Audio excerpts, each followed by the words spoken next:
La vie était paisible à Graal City. Depuis l'armistice entre les Gralians et les Orbis, la paix était revenue au sein de tous les foyers de la région.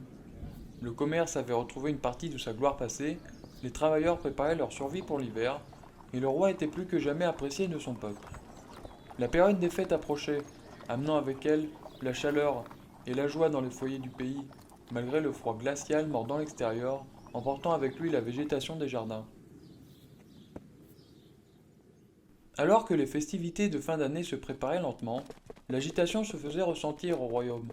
Certes, l'armistice entre Gralians et Orbis avait été signé, mais plus aucune nouvelle des Orbis depuis. C'était le silence radio. Qui plus est, il courait la rumeur dans les rues du royaume que des groupes de soldats marchaient en direction du nord-ouest, à travers les hautes montagnes, celles mêmes qui préservaient la vallée des vents violents le reste de l'année. Ce ne sont que des rumeurs, se disait le roi. Les Orbis n'allaient tout de même pas lancer d'offensive surprise en plein jour de Noël. Ce serait une catastrophe pour l'économie de leur pays, sortant à peine de guerre. Les semaines passaient jusqu'à la veille de Noël, et toujours aucun signe d'une guerre imminente pour le moment, ce qui rassurait le roi. Cela dut être un de ces énièmes prédicateurs qui ne savaient plus quoi inventer pour se faire remarquer. Les derniers préparatifs de la fête de Noël se terminaient, et tout semblait être en place pour accueillir les invités. La plupart des chefs d'État étaient présents à cette fête.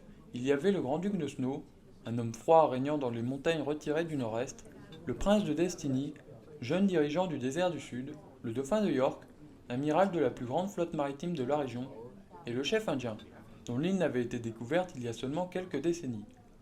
Seul le comte de Balam et le roi des Orbis étaient absents ce soir-là. La soirée passa. Les convives s'amusaient, riaient et mangeaient à leur faim. Mais quelque chose se passa ce soir-là. Quelque chose qui n'allait pas être sans conséquence sur le royaume.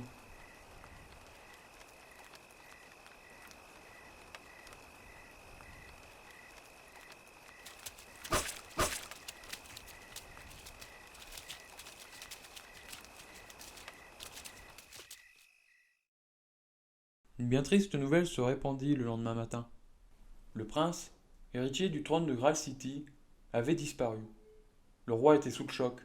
Comment avait-il pu s'enivrer toute la soirée sans remarquer la disparition de son fils? Il fallait à tout prix retrouver les coupables, et le prince, en vie.